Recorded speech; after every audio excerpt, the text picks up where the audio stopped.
Hello, welcome to Road to Reason, a skeptic's guide to the 21st century.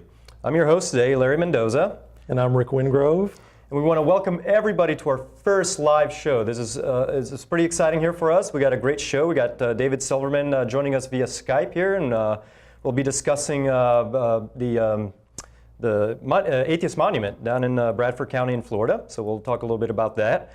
But before we get into that, I do want to, well, first of all, thank everybody for tuning in. And I do want to remind everybody, our listeners and our viewers here, that we are in need of some volunteers here at the studio to help us out with things like technical production, graphics, audio, and things like that. We want to make this show bigger and better, but we need people. So if you live in the DC area and you would like to help us out, just send us a message on Facebook and let us know. They do training here. It's a wonderful facility. It's a great way to get into TV production if you're interested in helping out a good cause. So having said that, let us know if you guys want to help out. Also, we are going to be launching a fundraising thing here soon, and we'll be giving out prizes at different levels. So we haven't figured out all the logistics for that yet, but we'll have things like, the gift baskets in honor of Ray Comfort. We'll have, different things. The planks for, the Creation Museum, for example, is doing, they're kind of hurting right now. So one of the fundraising events that they're doing is they're giving out wooden planks for like $1,000. We can do a Road to Reason plank, things along those lines. So anyways, but yeah, we'll keep you updated on that. So let's talk a couple of news items. Yeah, first. News items. Yeah, okay. Sure. So first thing, I do want to congratulate this organization called Foundation Beyond Belief. They are a charitable foundation for atheists and non-believers to kind of help out. And they just broke $1 million in donations. And this is wonderful because what this buys, or what this does, is it supports things like gender equality around the globe. It creates access to safe drinking water, for example, in developing countries. Promoting peace and protect vulnerable victims, humanist education across the world, and things like that. So if you guys want to help donate to the Foundation Beyond Belief, you can go to foundationbeyondbelief.org and help out as well. And in Vatican news, if you haven't seen it, the Pope Fallacious? I think it's Francis. Pope Francis, my apologies.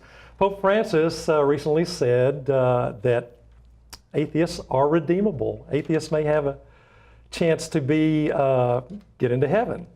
Pope being infallible, that was good news for us. However, he was soon corrected by his underlings.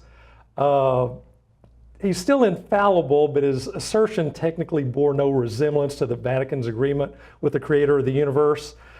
And it was corrected that actually atheists are going to hell. So, false warning.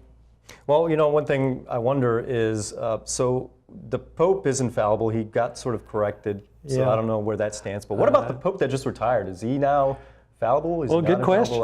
Good question. I don't know if they cut off the fallibility, infallibility thing. But anyways, retirement. But that's interesting. And then finally, something interesting I do want to mention. Apparently not everyone in Hollywood is crazy. We do have some reasonable people. The actress Leah Remini, I forget. Remini. Is it Remini? Best known for her role in the sitcom King of Queens, just recently quit the Scientology. And the reason why she quit Scientology after, I think she joined like in the 70s, so it's been a few years she's been a high-profile member of Scientology, but she quit because of she questioned the validity of excommunicating people, and that caused a lot of, I guess, problems with the leader. His name is David Miscavige. Miscavige. Yeah. So, anyways, but now she's coming out and calling Scientology for what it is, a very corrupt organization. So we want to congratulate Leah Remini for being, an outspoken critic now of Scientology. Okay. All right. So I think that's that for news. Why don't we jump in? Okay. Our first guest on our first live program is Dave Silverman, the president of American Atheists. And we're going to be talking today about the Atheist Monument, which was just erected in Stark, Florida. And it's the first of its kind, and it's kind of a big deal. So Dave is joining us via Skype today from the amazing meeting in Las Vegas, Nevada. Hi, Dave. Hi, Rick. How you doing? Hi, Len. How you doing? Doing well. Thanks for joining us. So Dave, explain context here, how we got to this monument and the meaning of it, the historical significance.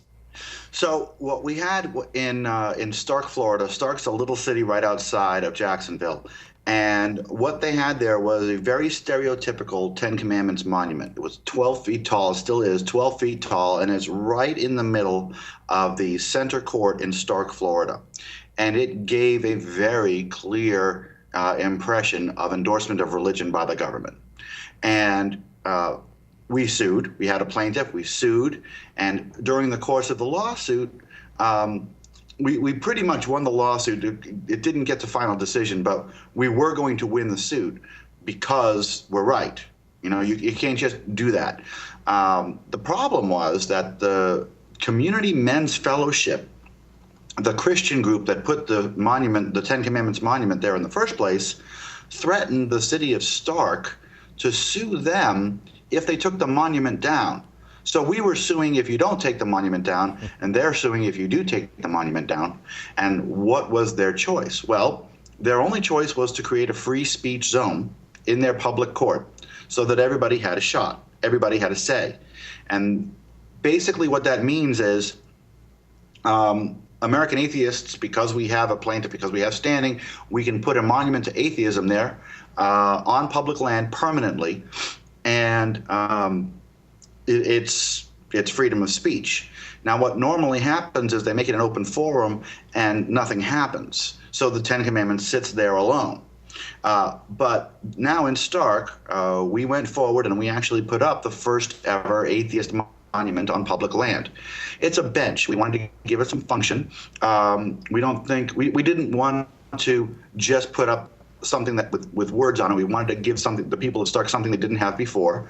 So we put up a nice concrete bench with a quote from Madalyn Murray O'Hair, a quote from the Treaty of Tripoli, quotes from Thomas Jefferson and John Adams and Ben Franklin, and also the punishments, the biblical punishments for not obeying the Ten Commandments. Yeah, and I want to get into those, but tell us about the guy that you found to be the plaintiff, I guess, or local with standard, Dan Cooney. Yeah, Dan Cooney is a good guy, and he's a local guy. He's an atheist. He was very, very tired of seeing religion pushed on him. He's not a full-time activist or a part-time activist. He was just really tired of Stark obviously endorsing religion. So he came to the event when we launched the award. When we launched the monument, gave a little speech. He's a good guy. I really enjoyed meeting him. And not a typical, I would have never picked him as an atheist. You know, he was a regular-looking guy, and he's just not the guy you would have thought. No, and that's the big point, isn't it? Dan Cooney is exactly what you said. He's a regular-looking guy. He doesn't wear a suit to the office. He looks like his neighbors, you know, and that's such a big point because we do look like everybody else, you know. Right. I think the point there is that people need to stop assuming that everybody who doesn't fit the bill of what an atheist looks like, whatever that means, is wrong. I mean, that's not a true statement. Atheists look like everything, and we look like everyone. And people have to realize that atheists are the friends and the neighbors and the relatives that we already have. And probably your IT guy too. So. Possibly. I'm not quite sure about him. Yeah. And as Rick often mentions, I think us atheists right now, we're just trying to find some normalization within society. I think it's been, we're always marginalized for whatever reason, even though we look, it's an interesting form of bigotry against us. I mean, yeah, we look like everyone else, yet we are the least trusted minority in this country. And I really think that things like this monument, it kind of will help with that normalization and to say, look, we can do things too like everyone else. And that's the big picture, right? The normalization of atheism is always the big picture. That's what we're all trying to do here. And think about what that means and how to get there for a second. Religion says, and I like to personify religion, so just go with me on that. Religion, especially Christianity, says they want to put up 10 Commandments monuments as a version, as their free speech. Right. But that's not the case, okay? They say that, but that's a lie.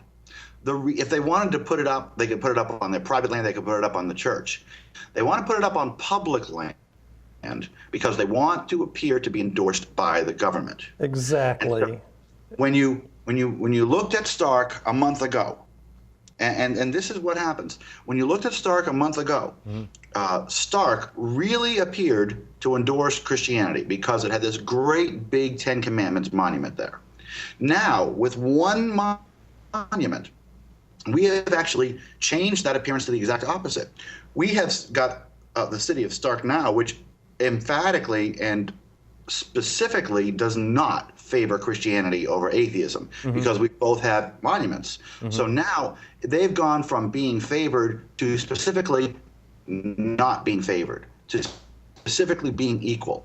And if they don't have the legitimization, if they're just going to be equalized by the government with atheists, they're going to lose their incentive to put those things up. Yeah. They're not going to have the incentive to put those things up. So while we're reducing their incentive to put these things up, we're increasing our visibility to the people of the city where we do put these things up. Right. So we're bringing them down and we're elevating us. And hopefully that's how you get the equalization. That's how you get the normalization. Now, of course, this is one of many things that we're doing, but that's the strategy behind the monuments, to bring them down to our level and to bring us up to their level. And now to be able to put that up, this was a deal work, this sort of a settlement with the city of Stark, who we've had trouble with before, with a cross on a water tower, I believe. Which we also won. Right. But of course, the strategy that we're seeing around the country is they want to talk about free speech zones. Well, yeah, because free speech does not have the same prohibitions that the First Amendment has for religion. It's a separate line item. Speech is what they want to call it. So, but it's like a trap for them. They set up a free speech zone, and guess what? Everybody gets free speech. Which is also, I was going to say, which is also important to pay attention what's happening in your local community. Because a lot of times, they get away with this because nobody really steps up. And I think it's important that people, pay attention. And this goes for other things, even like pay attention to what's happening at your school boards. Pay attention to what's happening at your local board, courthouses and things like that. Because otherwise, their strategy can actually win, and they can start popping up 10 Commandments crosses on public property everywhere you want. You just need somebody to go out and contest it. And contest it or ask for equal representation. Exactly. See, that's the beauteous part. We have to ask for equal representation. Equal representation, a lot of people say, gee, Dave, why aren't you just trying to get the things taken down? Why aren't you just trying to get the 10 Commandments taken down? We don't have the right to do that in reality. Right. What the only thing we have the right to do is demand equality from our government. So when people say, there's several ways to two ways to get out of that, to get equality out of the government. In this case, one is to remove the 10 Commandments. Sure. And one is to establish a free speech zone so everybody has an equal say. Either way is legal, and we do not have the right to choose which way it goes. Okay? We look at a 10 Commandments on public land, we say that's an unequal endorsement of religion. It's an infringement on the separation of church and state. You have to stop. But stopping really means stopping giving the one religion, the majority, the monopoly over everybody else, which is, of course, the intent of putting that there in the first place.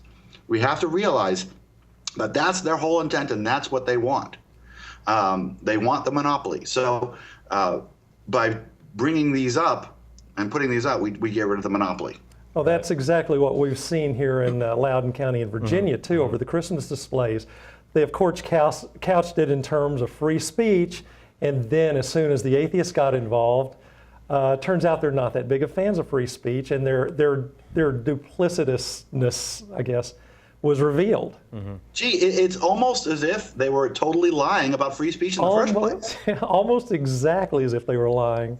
Almost as if what they really wanted was them and only them. Only them. It's only free speech if it agrees with their viewpoints. I mean, that's clearly what we've seen in Loudoun County, and we've been, Rick and I and a bunch of others with Beltway Atheists we've been giving the Board of Supervisors a hard time almost every year on this. But yeah, no, they claim, they try to, if that doesn't work, then they'll say, okay, well, now we're not going to allow anybody, and which is fine, except, they pulled a underhanded, dirty trick on us over here in Loudoun. But I mean, that's absolutely, I mean, we it's either, equality, either all or nothing, Yeah.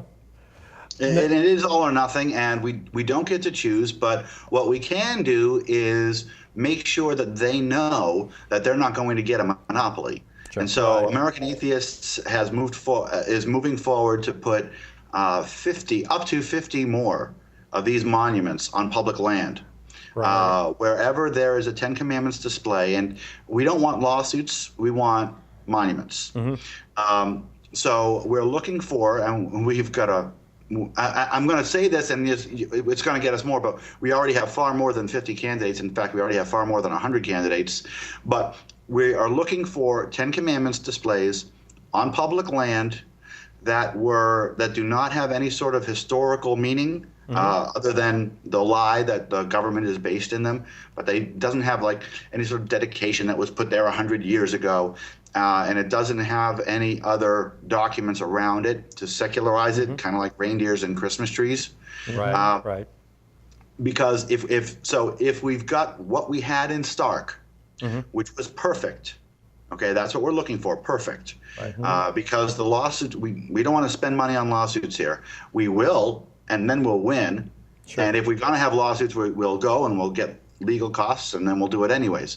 But the thing that we're looking for here is more of these places all across the country where there is a single monument to the Ten Commandments on public land with no historical context, with no other documents, with no other things around it to secularize it. And those are where we're going in, and we're going to demand that they be turned into free speech zones so that we can put our monuments up. And do you know, Dave? Do you know how many places? Like a guess on how many courthouses or other public places across the country have Ten Commandments set up? Do you have an idea of the number? All I know is that since we announced that we wanted to do it, we've got over 100. I think we have over 120 emails from different cities. Oh wow! Of places where it would work. So how many do we have nationwide? I have no idea. But the important thing is that if the cities are considering putting up Ten Commandments monuments, they're going to realize that the atheists are coming too. Yeah, and I think it's important. By the time they see 50 of these, they may get pretty tired of this. I want to talk to you about the actual inscriptions on there and about the resistance that naturally we got there. But first, we actually have our first live caller, Lydia from Loudoun County. Can we hear Lydia? Yes, hi. Hi, Lydia. Hi, Lydia. Hello. I have a question that's not quite on this topic, but it's religion, intrusion into my civic ability to vote. And that is that just as of this last voting cycle, I have to vote in a church now. And when I've gone there, they had quite a bit of religious paraphernalia that was still in the voting area. It had been kind of roped off, but it was all quite visible. And so, I asked the administrators to fix that, but it really didn't get fixed very well, and I put in a complaint. But is there anything else that I can do? And do you know what is the requirements around that? Well, the first thing that you have to find out is there a better place? Okay, if there really is no better place in your town to vote, there's no decent place, there's no decent community center, there's no decent fire station where they could actually... We used to vote in the school, and that was just fine. So why did they move it? I don't know why. Well, there's a good question. Okay, if they have an adequate other place, and they're making you go into a church, yeah, we should have a conversation about that. If there's no other place, then hosting in a church is going to be a tougher fight. But if they have a school and they just decided to move it, we could talk about whether or not you have the right to not vote in a church. It's a tough case. What a lot of people do is they go into the church and they vote wearing very, very loud anti-church clothing, anti-religion clothing, because the church tries to restrict your clothing, and they can't restrict your clothing to vote.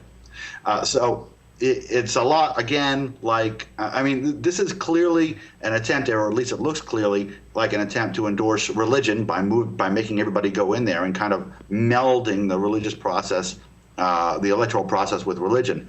Let's talk about this, because if the school is there and it's adequate and it hasn't been damaged or there's no reason, no, we should be able to get that moved back.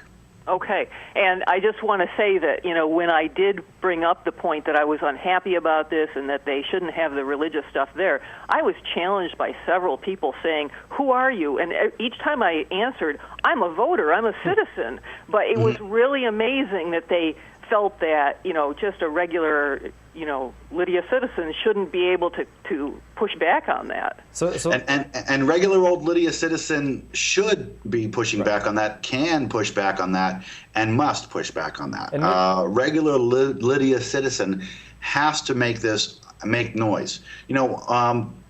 We have my managing director, Amanda Knief, just put out a book called The Citizen Lobbyist. And in it, she talks about what essentially is the 80-20 rule, that most people, that people think that lobbying is so big a deal because they're going against these huge monoliths that that's not winnable. But in reality, the ones who make the noise, the individual humans who make the noise, actually can get a lot done because nobody else is making any noise. Right. So, Lydia, this is a good example of a place where you should make noise. If they get in your face, that's their Christian privilege talking. They're not allowed to make you go into a church unless they have to. And if they don't have to, you have every right and indeed the responsibility to challenge it loudly and strongly. And I know some other people from Leesburg that might be able to help you out. Well, thank you so much. Great talking with you. Thank you. Thank you, Lydia. And Dave, thanks, Lydia. Dave, I wanted to talk, my favorite thing, there's some great inscriptions on the monument. There's the Treaty of Tripoli. There's a quote directly from Madeleine O'Hare, Benjamin Franklin, I forget what else, but my favorite part is the punishments for the Ten Commandments, which they thought was kind of an assault on their religion. Bible verses. So real quick, it would appear that they like to throw out, the Bible at you, but not the whole Bible when it's inconvenient, right? It seems like a convenience thing. Yeah. Well, we don't want to talk about that publicly, right? And that's one of my favorite parts about this, because they say we're mocking their religion, and all we're actually doing is telling people to read their Bibles, and telling people and challenging people to read the Bibles in context, and challenging people to think about whether or not the Ten Commandments is indeed good. A lot of people think the Ten Commandments are this benevolent set of rules that every nice person can adhere to. What they don't realize is that, taken in context, Exodus specifically says, worship God or die. Right. Okay? Right. Don't work on the Sabbath or die. That's pretty unequivocal right Father, there, you know. Or die. And as, in my opinion, when you say everybody who doesn't obey this one God shall die at the hands of the community, that's hate speech. That's inspiring hatred. That's inspiring violence. That's inspiring murder. Sure. And the Christians can come out and say, oh, but in the New Testament, la, la, la, la, la. Well, that's great, but this is Old Testament. This is what's up.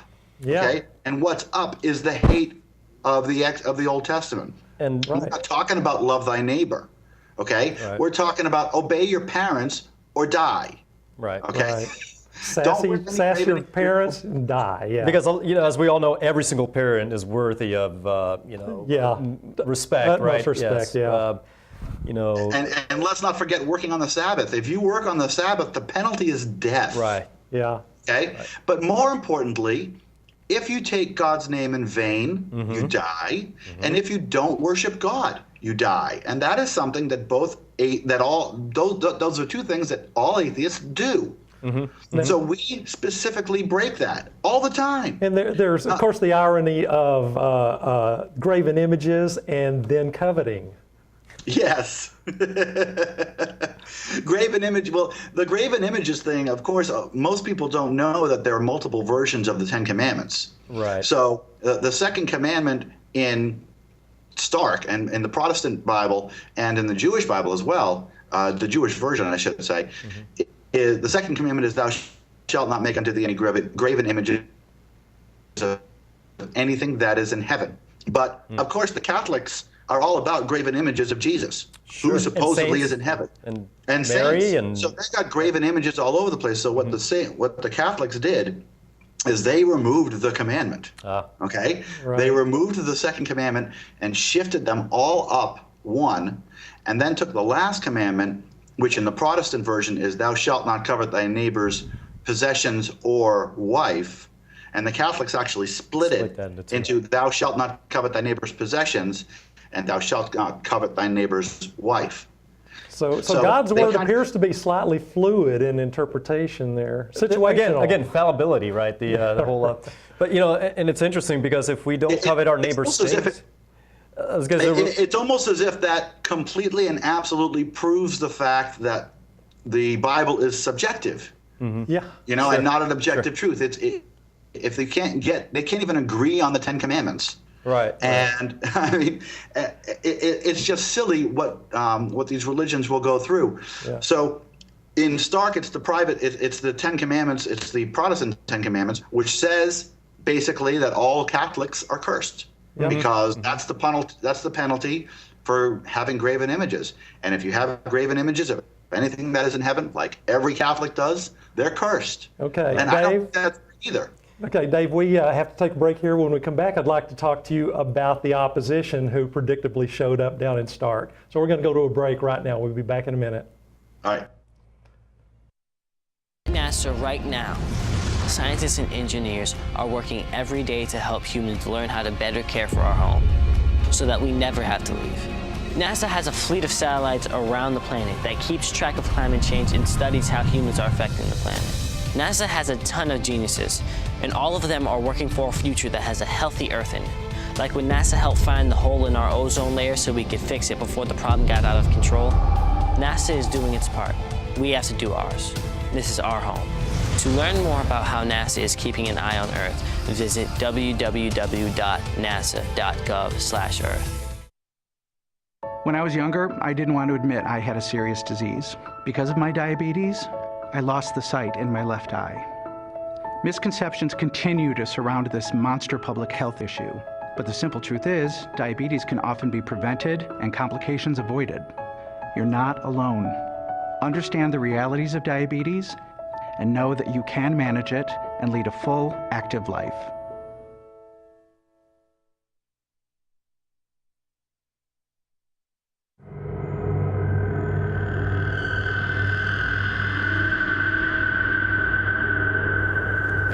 There's an alarming trend in the world today. Everywhere you go, people are saying that cinema is dead. But cinema is not dead. My name is Count Simon Gauntley, and on my television program, Count Gauntley's Horrors from the Public Domain, I make it my mission to resurrect forgotten film classics. I promise to dredge the sewers and ford the stagnant streams of film history to ensure that no film is truly lost to the ages. Count Gauntley and FPA, keeping cinema alive! Alive! Alive! Well, even though Joseph's been gone 18 months, we've made the decision to keep all his things as they were when he was here last. I finally just packed his toothbrush away like 6 months ago. It had been sitting on the counter in the bathroom. And I was cleaning the bathroom one day and I just thought, okay, it's time to put the toothbrush in the medicine cabinet.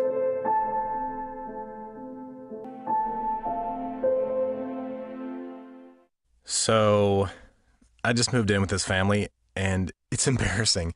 The little one, he likes to go outside and crawl around in the giant litter box. I don't know what he's doing. I mean, I was born and I knew how to use the litter box. Look at that. That's disgusting. Oh, poop already. You're making me nervous. Oh, okay, I can't look at this anymore. I really hope he grows out of this, for his sake. Okay, we're back with David Silverman, the president of American Atheists, who's with us via Skype from TAM in Las Vegas. We're talking about Stark, Florida, the Atheist Monument. Dave, predictably, there were some people there that didn't like what we were doing. I think we got a couple of pictures. Can we put those up? Are you going to put up the sign? I've got Eric Hovind up there right now, standing up on the monument, doing what they do, trying to get some, I don't know, look at me, I guess. Well, what he was doing, remember what these people do for a living, okay? They don't care so much about preaching and saving souls as much as they care about being seen preaching and saving souls. Right. So Eric Hovind and his friend Cy, I don't know his last name, I keep forgetting his last name. Cy Brugenkate. Cy Brugenkate, yes. They both came, and they came to disrupt. And it's a shame, and it's a pity that they came to disrupt. Cy actually brought a toilet seat and some toilet paper, and called our monument shit. And then Eric got up while I was taking pictures, while we were all taking pictures after the thing. He got up and actually stood on the monument. But did he think he was actually going to convert people? No, he didn't. I mean, I can't read his mind, but I'm telling you, in my opinion, what you're talking about here is a person who wanted a photo op. Right. They wanted a photo op. Look at me, all of my donors. I am preaching to atheists. Look at me. I'm bringing the message of Jesus to atheists. Please give me money so I can do this more. Yeah, right. And I think that's the bottom line. I think people like Cy and Eric Hovind, I don't know if the viewers know who Eric Hovind is, but his dad was Kent Hovind, who is now in jail for tax evasion and tax fraud. Right. So, and that was Kent Hovind, also known as Dr. Dino. But yes. Anyway, so that they're hurting. I mean, after Eric took over the ministry, they need money, so they need to be visible because they need to, exactly as you said, Dave, they need to show, look what I'm doing, give us money. And that's the basic thing. And it's not an atheist monument unveiling without that anyway, right? and what I've come to understand, and this is something that I knew. Real quick, Dave. Just being reminded that we need to watch our language on the show. This is a public access. So. Sorry. No problem. Should have said something.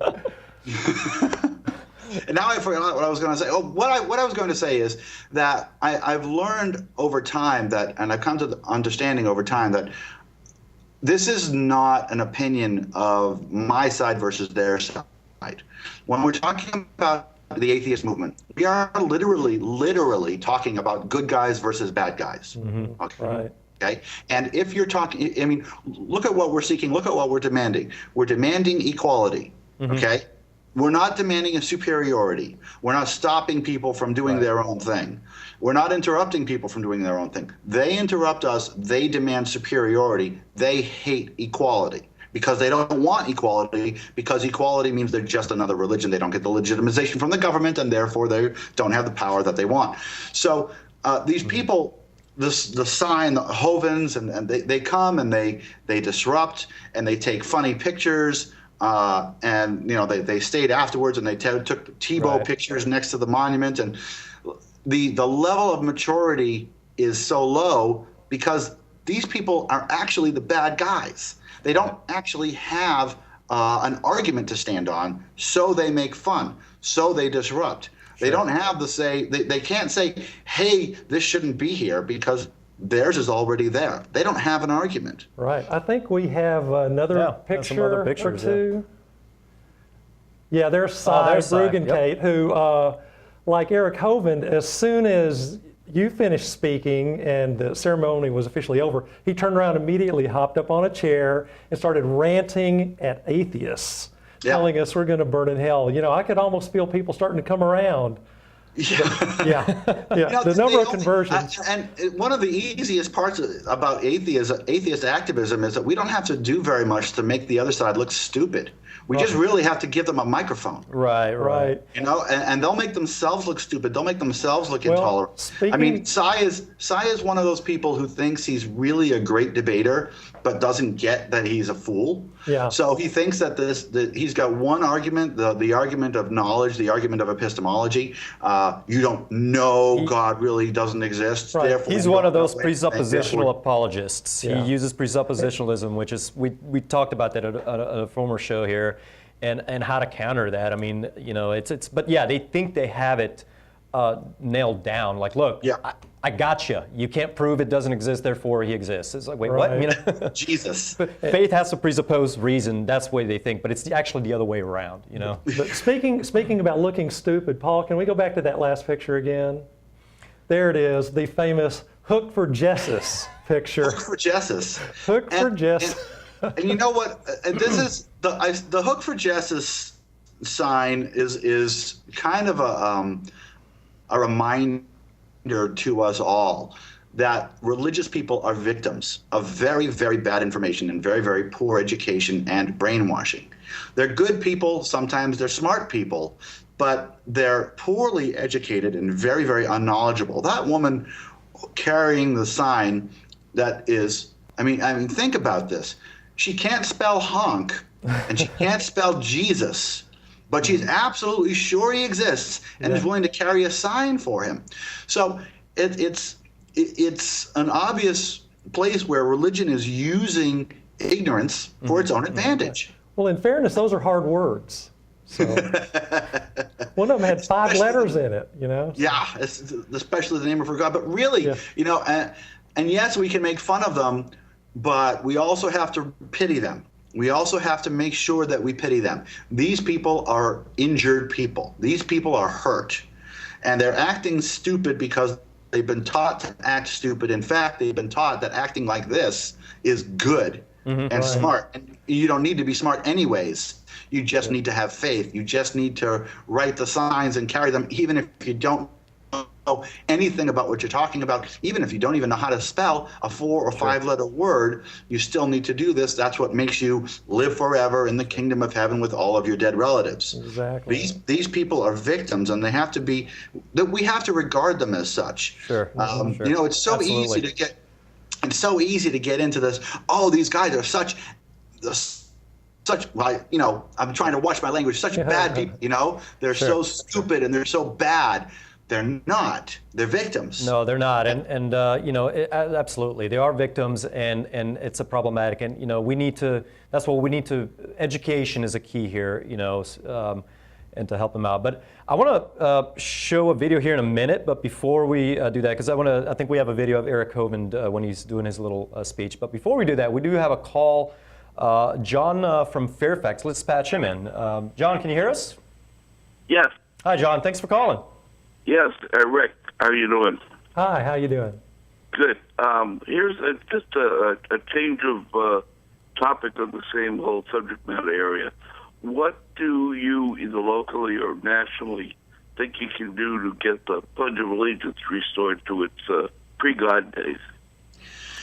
At this point, it's almost an impossibility. There's two ways to do it. The first way would be to challenge it legally and saying that the original Congressional Act of 1954, which inserted the Pledge of Allegiance, is illegal, as illegal. However, the problem is that in order to prosecute that case, you need to have standing. And in order to have standing, you need to be able to prove damages. And it's a very, very tough case to make. It is not impossible. I shouldn't say it's impossible. It's just a very tough case to make. And the problem is, if you make it poorly, you go to the Supreme Court. The Supreme Court says it's and the Supreme Court, they're supreme. They can say stupid things like "In God We Trust" is not religious, which they did do. Right. And now we have a national motto, a religious national motto. So it's got to be an airtight case, and the Pledge of Allegiance is very, very tough to get an airtight case because of the standing issue. So that's the tough one. The only other way to do it is for another congressional act, and that's not going to happen in the near term. Probably not. Yeah, it's one of those things that I fear we won't be able to solve soon. Yeah, I mean, we've tried and have failed so far, and so. Yeah, and what's interesting is, as you said, I think a strategy. I believe I heard this from you originally, Dave.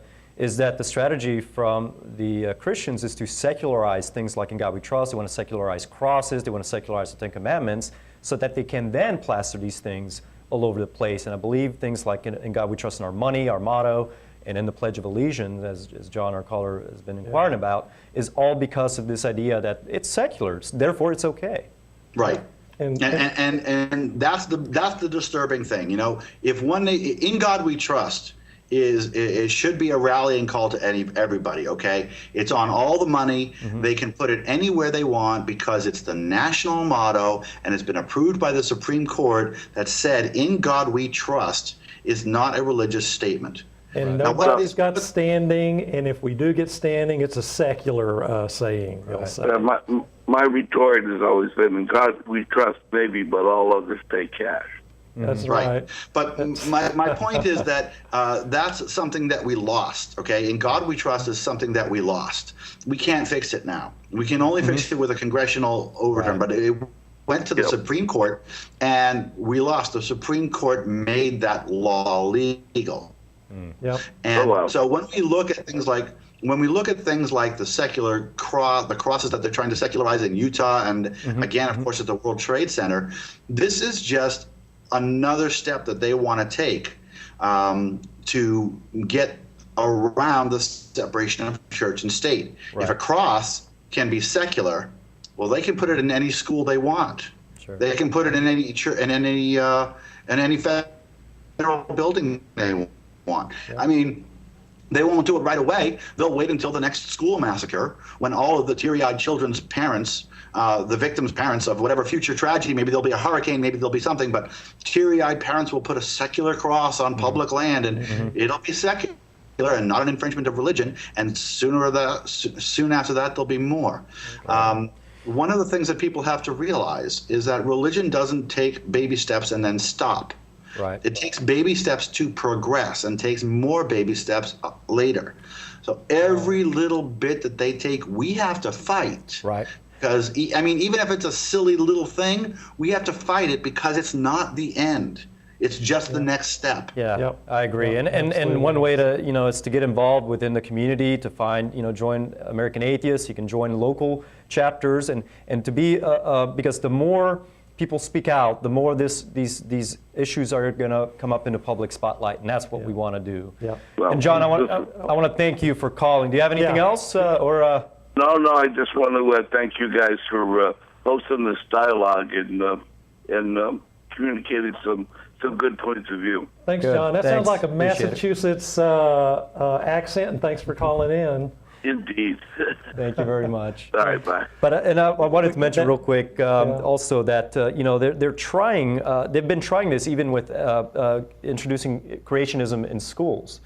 This idea of free speech is one. That's one way they're trying, but also trying to turn something that's overtly religious into something that's not. For example, and they keep losing it. At least with the creationism thing, they keep losing in the courts, which is good. But they're trying to turn creationism to science, and we've seen that it doesn't work. But they're trying, and they're being very sneaky. And So why are they trying? Why are they trying? They're trying because science proves religion wrong. Okay? Exactly. And what we have to realize is that evolution, the reason they hate evolution so much is because it negates Adam and Eve. Absolutely. If there's no Adam and Eve and there's no talking snake, there's no original sin. They hate it and because if there's no original sin, if evolution if there's is no true, original sin, evolution disproves all of that. If it's true, then the literal Bible is dead. Simple as that. That's right. why they hate it. But let's go back to the video real quick. We're going to show Eric Hovind Eric up on Hovind the video, because that's, I think, be interesting to show. That's enough.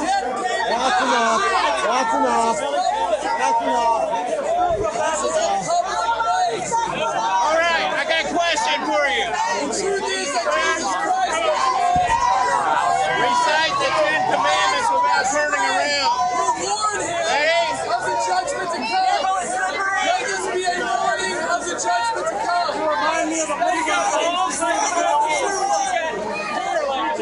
You just proved evolution. Yeah, I don't think you could see that, Dave, but that was, of course, Eric Hovind standing up on top of our fresh new monument. And of course, the one class thing that happened there was Dave Silverman putting his hand up and helping him down off the monument. It's very, very Christian of you, David. Very Christian. Yes, it was very, very Christian of me, but not so much of him. Not so much. Because of course the whole concept, I believe in the whole idea of doing unto others as you would have them do unto you. I would like to be helped down, but of course I would never stand on their monument and interrupt their event, because I wouldn't want them to do that to me. Right. See, that makes me much more Christian than Eric Hovind and Cy put together. And yes, Cy, I know that for a fact. I had the privilege of having extended discussions with both Cy Bruggencate and Eric Hovind. And part of my usual spiel, I guess, when I get to talk to people like this is that what we have in this country is a system whereby everybody can have their own beliefs. Everybody can have their own religion or their non-religion. And, what could be fairer than that? But this seems to confuse them, because fairness, as you point out, is not what they're about. That's right. They're not about fairness, they're about them. And they don't care about us, even if they say they care about us. They care about us only in the concept that they want to either subjugate us or convert us. And it's not because they're evil or bad, it's because they're damaged. But at the same time, they're not out to help. Okay, right. Christianity is not here to help; it's here to dominate, and it's here to turn us into them. And there's no doubt about that. There's no way around that. Christianity is here to convert. Islam is also here to convert, as they are commanded to do by their God: convert or kill. Right, and it's too bad that we have to fight these people. I liken these people. I liken religious Christians, religious people, to the Borg on Star Trek. Because the Borg are part of this collective. They're individuals, but they're part of this collective, and they talk back and forth to each other telepathically, or I should say electronically. But if you take one and you separate it out from the hive, it kind of regains consciousness in some parts, and it becomes a person again.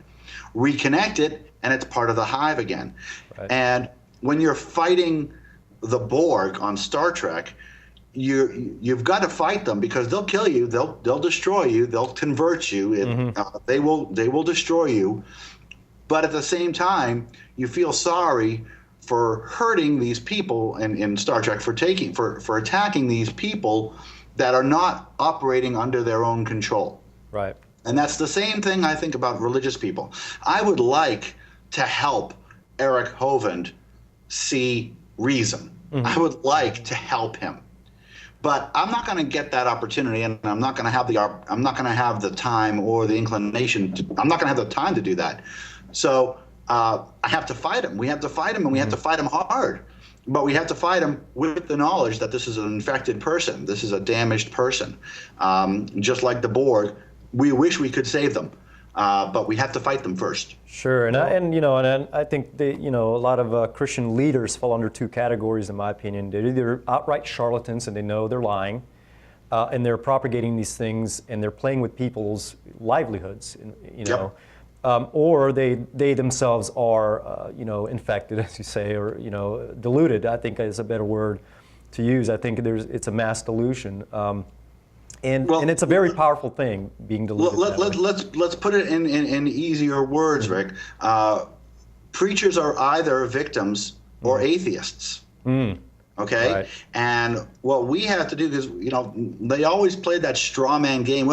Stalin was an atheist, and we always pull back, when we do that. But what we have to do as atheists is own the fact that there's a lot of us doing very, very bad things in the name of God. Right. Okay, and when you're looking at these people, I mean, think about the preachers who are doing coke or are having affairs. Think about your preachers who are having affairs. Okay, this is a good example. You can die at any time. Everybody knows that. And if you die in a state of sin, according to Christianity, you go to hell. Right. If you die in a state of sin, and if you die without repenting of your sin, you go to hell. Right. So now you've got a preacher who's repeatedly sinning, committing adultery, which is a commandment. He's doing it over and over and over again. This is not a person who believes he's about to go to hell. This is how stupid would you have to be to risk eternal damnation in the lake of fire to get laid? That would be stupid, right? That's really stupid. Unless, of course, you don't really believe that. Right. If you don't really believe it, if you're just totally lying, you can do all the sex you want and have all the sex you want because you know there's nobody there, even though you're preaching that there is. Which oftentimes you pay for it by the constituents tithing to your church. That's the sad part, is that that's what they're doing. Oftentimes, and not every church, but certainly there are corrupt preachers out there that are taking complete advantage, and then going to Las Vegas, snorting coke and partying on, and it's pretty sad, actually. They're atheists. They're atheists, and they're bad people. They are. Now, I also want to mention there is a third category, and that is the people who are trapped in the clergy. Those clergy members who I went to a monastery, not a monastery. I'm losing the word. A seminary? A seminary, thank you. I went to a seminary once, and I challenged the young people at the seminary to read their Bible. And from the body language that I got, they hadn't. Okay? They don't read the Bible before they go into seminary or even in seminary. Right. And what happens is they come out of seminary as preachers, trained only to be preachers. Right. And then they actually read the Bible and realize how much crap it is, how awful it is, and how obviously not perfect it is, but they're not trained to do anything else. We got a couple more minutes real quick, but go ahead, finish your point. Yep. Well, my point is that there are two types of atheists in the clergy, the used car salesman and the people who can't get out. Sure, and we a couple of weeks ago, we had Catherine Dunphy here on the show to talk about the Clergy Project, which was very enlightening. And it's good that for those who really are stuck, that there are resources out there for them to get out of that. Yeah. So, Dave, we got a big supporter of the Clergy Project. Yes. Yeah, us too. We have about 1 minute left. You've been a very dynamic leader of American Atheists. What's in the future for American Atheists? More billboards? Yeah, we've got billboards going up in a certain state that rhymes with Muta coming up. Must be California. Yeah. We got billboards. We got billboards going up in Utah, advertising the convention. Our national convention, the website. We are announcing our lineup for our national convention in 2 weeks. It is a fantastic lineup, and I'm very, very pleased with it. And I think we are striving right now to create a convention. We're striving to create the largest atheist convention in American history in Salt Lake City, Easter weekend of 2014. And we're bringing in people that you have not seen, people that are, we've got the old standbys that everybody loves, but we also have a chunk of new and interesting and dynamic speakers. We're going to have a lot of comedy, we're going to have a lot of music, and we're going to have a lot of fun. Okay. And I hope everybody looks us up in about 2 weeks and checks us out and hopefully comes on. Dave, we need to cut you off right here. We only have a few seconds left. I just want to thank all our viewers, and I want to thank you, Dave, for being on the show. And Thank you for having me on atheist.org and at Mr. Atheist Pants. Absolutely. And then Absolutely. if our viewers want to help us volunteer by either giving money, you can send money in. You can write a check to Fairfax Public Access as well in care of Road to Reason. And if you guys want to learn how to do TV, I encourage you guys to come on and help out with the show and learn how to work the backside of this production. On Facebook, like us on Facebook, like us on Road to Reason, and read your Bible. And YouTube. Absolutely. Thank you very much. I guess we still have a few seconds. I thought we were done, but see you next time. See you next time.